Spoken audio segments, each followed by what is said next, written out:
Capítulo 4. Era plena manhã quando Anne acordou e sentou-se na cama, olhando confusa para a janela através da qual uma avalanche de luz do sol alegre entrava e fora da qual alguma coisa branca e esplumada ondeava por vislumbres de céu azul. Por um instante ela não conseguia se lembrar de onde estava. Primeiro veio uma emoção deliciosa, algo muito agradável. Depois uma terrível lembrança. Ela estava em Green Gables. E eles não a queriam porque ela não era um menino. Mas era manhã, e sim, era uma cerejeira totalmente em flor que havia do lado de fora da janela dela. Com um pulo, ela saiu da cama e andou pelo quarto. Ela levantou o caixilho, que estava duro, e rangeu enquanto subia, como se fizesse muito tempo que aquela janela não era aberta, o que era o caso. E ela ficou presa tão firmemente que não foi necessário usar nada para mantê-la aberta.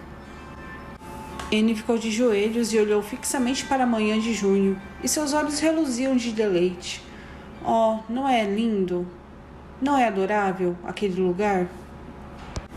E pensar que ela, na verdade, não ia ficar ali, mas ela imaginaria que ficaria. Aqui havia escopo para a imaginação. Uma enorme cerejeira crescia do lado de fora, tão perto que seus galhos mais grossos batiam de leve contra a casa, e ela estava tão cheia de botões de flor que mal se via nela uma folha. Dos dois lados da casa havia pomares, um de macieiras e outro de cerejeiras, que também estavam cobertas de inflorescências, e o gramado em volta da casa era salpicado de dentes de leão.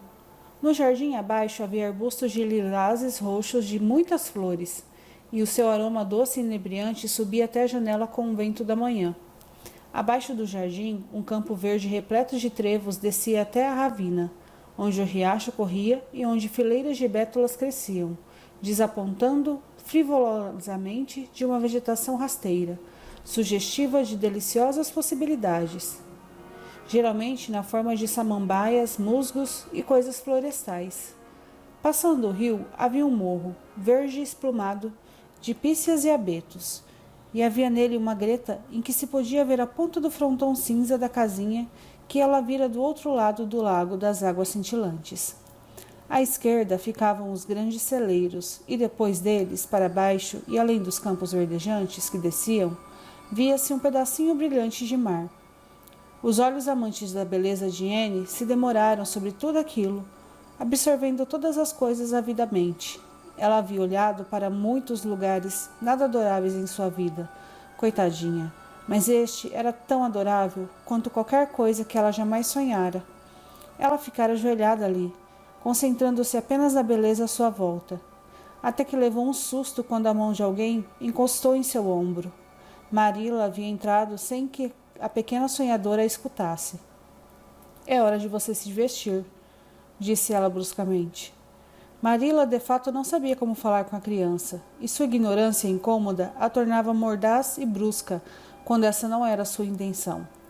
Anne se levantou e respirou fundo. Oh, não é maravilhoso? Disse ela acenando para todo mundo, bom do lado de fora. É uma árvore grande, falou Marilla, e dá muitas flores, mas as frutas nunca são muito boas, são pequenas e bichadas. Ah, não fala apenas da árvore, é claro que ela é adorável. Sim, é radiantemente adorável. Ela floresce como se quisesse, mas estou falando de tudo, do jardim e do pomar, e do riacho e da mata, de todo o grande e querido mundo. A senhorita não sente um amor enorme pelo mundo em uma manhã como esta? E consigo ouvir as risadas do riacho daqui de cima. Já reparou como os riachos são coisas alegres? Estão sempre rindo, até mesmo no inverno. Já os ouvi rir sob o gelo. Fico muito feliz que haja um riacho perto de Green Gables. Talvez a senhorita ache que isso não faz a menor diferença para mim, porque não vai ficar comigo, mas faz sim. Eu sempre gostaria de me lembrar de que há um riacho aqui, mesmo que jamais volte a vê-lo. Caso não houvesse um riacho, eu seria assombrada pela sensação incômoda de que deveria haver um. Nesta manhã, não estou nas profundezas do desespero. Nunca consigo me sentir assim de manhã. Não é uma coisa esplêndida o fato de que existam manhãs? Mas estou muito triste. Eu estava agora mesmo imaginando que, na verdade, Era a mim que os senhores queriam e que eu ficaria aqui para todo sempre. Isso foi muito reconfortante enquanto durou. Mas a pior parte da imaginação das coisas é que chega um momento em que tem que parar. Parar de imaginar. E isso magoa. É melhor você se vestir logo e descer e esquecer esses devaneios, disse Marilla, assim que conseguiu uma brecha. O café da manhã já está pronto. Lave o rosto e penteie-se. Deixe a janela aberta. Dobre os lençóis e deixe-os na ponta da cama. Fique esperta. Esteja o mais bem apresentada possível. Anne, evidentemente, conseguira ser esperta até certo ponto, pois em 10 minutos já havia descido. Estava arrumada, com os cabelos escovados e trançados, o rosto lavado e com uma consciência tranquila invadindo sua alma, por ela ter cumprido todas as exigências de Marilla.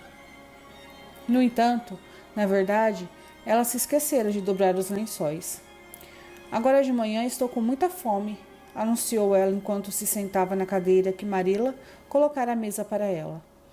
O mundo já não parece um deserto uivante como se parecia ontem à noite.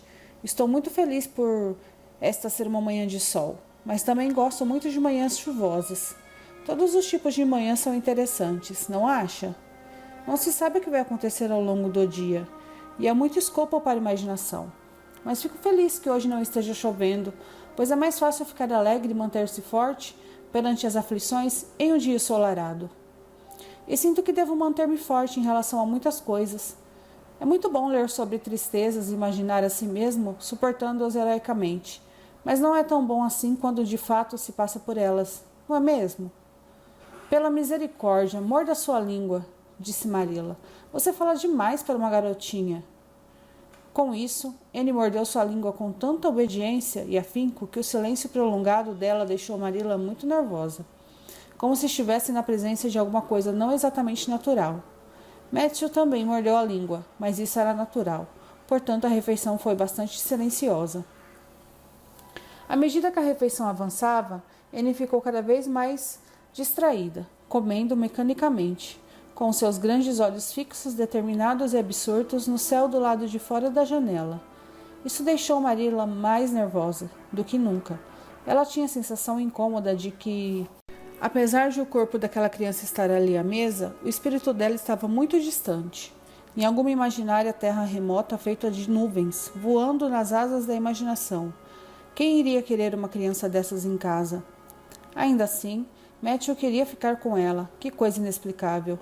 Marilla sentiu que ele queria isso tanto naquela manhã quanto quisera na noite anterior, e que continuaria querendo. Matthew era assim. Cismava com alguma coisa e se aferrava a ela com a mais impressionante persistência silenciosa. Tinha uma persistência que, por ser silenciosa, era 10 vezes mais poderosa e eficaz do que se fosse expressa em palavras. Quando a refeição terminou, Anne deixou de sonhar acordada e se ofereceu para lavar a louça. — E você sabe lavar a louça direito? Perguntou Marilla, desconfiada. — Sei, e muito bem. Sou a melhor tomando conta de crianças? Já tive muita experiência fazendo isso. É uma pena enorme que vocês não tenham nenhuma criança aqui para eu tomar conta. Não consigo ver de onde vem o inconsolo, respondeu Marilla. Ora, porque a frase soa muito bonita e romântica. Bem como se eu fosse a heroína de um livro, sabe? Tenho muito carinho pelas coisas românticas. E um túmulo repleto de esperanças enterradas é uma das coisas mais românticas que se pode imaginar, não é? Fico muito feliz de ter um. Hoje vamos cruzar o Lago das Águas Cintilantes? Não vamos passar pelo Lago dos Berries, se é isso que quer dizer com o Lago das Águas Cintilantes. Vamos pela Estrada da Orla. Estrada da Orla soa bonito, disse Anne, com olhos sonhadores. Ela é tão bonita quanto soa? Assim que a senhora disse Estrada da Orla, eu a visualizei mentalmente num instante. E White Sands também é um nome bonito. Mas não gosto dele tanto quanto gosto de Avonlea. Avonlea é um nome adorável. Simplesmente soa como música. A que distância fica White Sands daqui? A 8 quilômetros. E como você evidentemente está decidida a ficar falando, é melhor falar alguma coisa útil e me contar o que sabe sobre si mesma. Oh, não vale muito a pena contar o que eu sei sobre mim mesma, na verdade, disse Anne ansiosamente. Se a senhorita deixar que eu lhe conte aquilo que imagino sobre mim mesma, vai achar muito mais interessante. Não, não quero saber de suas alucinações. Atenha-se aos fatos nus e crus. Comece pelo começo. Onde você nasceu e qual é a sua idade? Completei 11 anos em março passado, respondeu Anne, resignando-se com um pequeno suspiro a contar os fatos nus e crus. E nasci em Bolingbroke, Nova Escócia. O nome do meu pai era Walter Shirley. Ele era professor do ginásio e o nome da minha mãe era Berta Shirley. Walter e Berta são nomes adoráveis. Fico muito feliz que meus pais tinham nomes bonitos. Seria uma desgraça, da verdade, ter um pai chamado Jedida, não é mesmo? Acho que o nome da pessoa não importa, contanto que ela se porte bem, replicou Marilla, sentindo-se instada a incular uma boa e útil dose de moralidade. Bem, não estou certa, Anne pareceu pensativa. Certa vez, li um livro que se a rosa tivesse outro nome, ainda assim teria o mesmo perfume, mas nunca consegui acreditar nisso. Não acredito que uma rosa seria tão agradável se fosse chamada de cardo ou de repolho de gambá. Presumo que meu pai poderia ter sido um homem bom mesmo se chamasse Jedida, mas tenho certeza de que teria sido um tormento. Bem, minha mãe também era professora do ginásio, mas deixou de lecionar quando se casou, com meu pai, é claro. O marido já era responsabilidade bastante. A senhora Thomas disse que eles eram como 2 bebês, e tão pobres quanto camundongos de igreja. Eles foram morar em uma casa amarela minúscula. Jamais vi aquela casa, mas já imaginei milhares de vezes.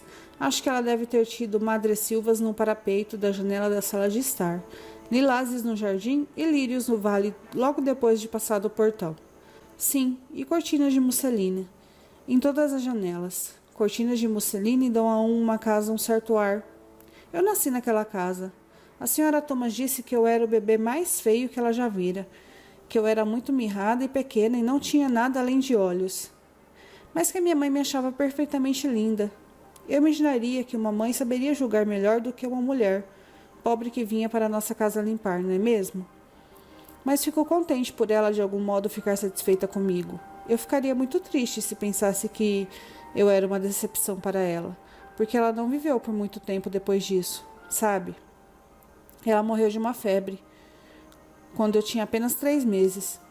Eu de fato gostaria que ela tivesse sobrevivido por tempo bastante para que eu pudesse me lembrar de tê-la chamado de mãe. Acho que seria agradável depois dizer mãe. A senhorita não acha? E papai morreu 4 dias depois, também de febre. Isso fez de mim uma órfã, e as pessoas ficaram desesperadas, segundo disse a senhora Thomas, sem saber o que fazer comigo. Sabe, nem mesmo naquela época havia alguém que me quisesse. Essa parece ser a minha sina. Tanto papai quanto mamãe tinham vindo de lugares muito distantes, e era bem sabido por todos que nenhum dos dois tinham parentes vivos. Por fim, a senhora Thomas disse que me acolheria, apesar de ser pobre e ter um marido ébrio. Ela me amamentou com mamadeiras, e não com leite materno. A senhorita sabe se existe alguma coisa em relação às pessoas que foram amamentadas assim, que as torna melhor do que as outras pessoas? Porque sempre que eu fazia algo de errado, a senhora Thomas me perguntava, em tom de reprimenda, como eu conseguia ser uma menina tão mal comportada se eu tinha sido amamentada com mamadeiras. O senhor e a senhora Thomas se mudaram da cidade para Marysville e eu morei com eles até os 8 anos de idade. Eu ajudava a cuidar dos filhos de Thomas. Havia 4 mais novos do que eu, e posso lhe dizer que eles davam trabalho. Depois o Sr. Thomas foi morto quando caiu embaixo de um trem, e a mãe dele se ofereceu para dar abrigo à Sra. Thomas e aos filhos dela, mas não me queria. A Sra. Thomas ficou desesperada, segundo ela mesma, sem saber o que fazer comigo. Então a Sra. Hammond, que vivia rio acima, desceu e disse que me acolheria, visto que eu era boa, cuidando de crianças. E fui morar rio acima com ela em uma pequena clareira em meio a troncos cortados de árvores. Aquele lugar era muito solitário. Estou certa de que eu jamais teria conseguido morar ali se não tivesse uma imaginação. O Sr. Hammond trabalhava em uma serralheria ali perto, e a Sra. Hammond tinha 8 filhos. Ela teve gêmeos 3 vezes. Gosto de bebês com moderação, mas gêmeos? 3 vezes seguidas é demais. Falei isso com muita firmeza para a Sra. Hammond, quando nasceu o último par. Eu costumava ficar cansada demais de carregá-los. Morei rio acima com a Sra. Hammond por mais de 2 anos. Então o Sr. Hammond morreu, e a Sra. Hammond deixou de cuidar da casa. Ela separou os filhos, deixando-os com os parentes variados, e foi para os Estados Unidos. Tive de ir para o orfanato, pois ninguém queria ficar comigo, e eles tampouco me queriam no orfanato. Disseram que já estavam com a lotação esgotada, mas tiveram de ficar comigo e passei 4 meses lá até que a Sra. Spencer veio. Anne terminou de falar com outro suspiro, mas de alívio dessa vez. Ela evidentemente não gostava de falar sobre suas experiências em um mundo que não a queria. Você chegou a frequentar alguma escola? Indagou Marilla, fazendo a égua Alazã descer a estrada da orla. Pouco.